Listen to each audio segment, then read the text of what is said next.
قضا نمازیں کب اور کیسے پڑھیں؟ اگر ایک آدمی کی کئی دنوں کی نمازیں قضا ہو اور وہ دن بھول چکا ہو تو وہ ہر دن کی متعین نیت کیسے کرے گا؟ نیز وہ قضا نمازیں کن اوقات میں پڑھ سکتا ہے؟ یہ محمد صاحب نے کراچی سے پوچھا ہے۔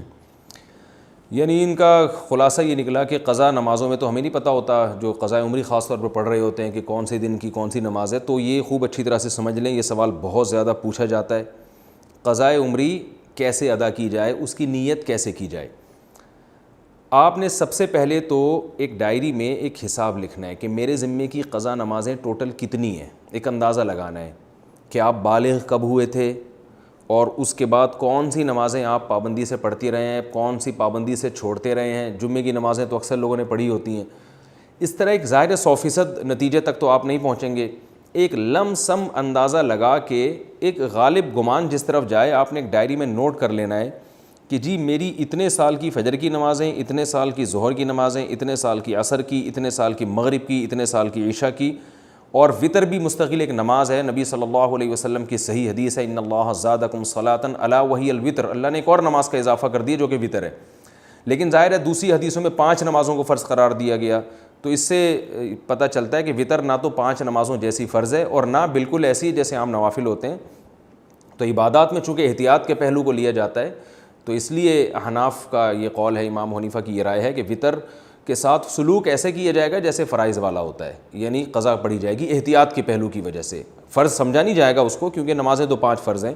لیکن بالکل اس کو اگنور نہیں کیا جائے گا، تو اس لیے احتیاطاً وطر کی قضا بھی واجب ہے۔ تو آپ نے یہ اس 5 نمازیں اور وطر کا اندازہ لگا لیا کہ بھئی یہ اتنے سال کی بنتی ہیں،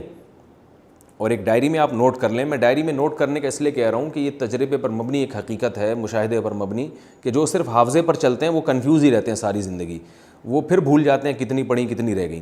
تو آپ نے ایک چارٹ بنانا ہے کہ بھئی میری فجر کی جیسے سال کی اتنے سال کی نمازیں تو اتنے مہینے اتنے دن، وہ دنوں کے آپ نے کاؤنٹ کر کے لکھ لینا کہ جی میری فجر کی مثال کے بعد 256 نمازیں رہتی ہیں، یا 356 یا 1256 نمازیں میری فجر کی رہتی ہیں۔ تو آپ نے ایک لکھ لیا اس کو، پھر ظہر کا لکھ لیا، عصر کا لکھ لیا، مغرب عشاء اور وطر کا لکھ لیا آپ نے۔ اس کے بعد جب آپ پڑھنا شروع کریں تو پڑھنے کے اوقات کیا ہیں کہ جو 3 مکروہ اوقات ہیں، سورج نکلتے وقت، زوال کا وقت جب سورج بالکل سر پر ہوتا ہے، اور ایک غروب آفتاب کا وقت جب سورج غروب ہو رہا ہوتا ہے، یعنی غروب سے 20 منٹ پہلے، 15-20 منٹ پہلے، اور فجر میں طلوع آفتاب اور تقریباً 15-20 منٹ کا وقت، یہ وقت اور زوال کے 10 منٹ آپ لگا لیں۔ اس ٹائم کے علاوہ آپ جب چاہیں قضاء عمری پڑھ سکتے ہیں اور جون سی چاہیں نماز آپ پڑھ سکتے ہیں، یعنی یہ بھی ہو سکتا ہے فجر میں آپ عشاء پڑھیں اور عشاء میں فجر پڑھیں، تو جو نماز جب چاہیں آپ پڑھیں، کوئی پابندی نہیں ہے۔ اب آپ کے پاس ایک چیز آ جائے گی سامنے کہ میری فجر کی اتنی ہے، ظہر کی اتنی، عصر کی اتنی، مغرب کی، عشاء کی اور وطر کی اتنی۔ اب آپ کو یہ بھی اختیار ہے، چاہیں تو آپ فجر کے ساتھ فجر پڑھ لیں، ظہر کے ساتھ ظہر پڑھ لیں، عصر کے ساتھ عصر پڑھ لیں، اور اپنی ڈائری میں اس کو مائنس کرتے جائیں، کہ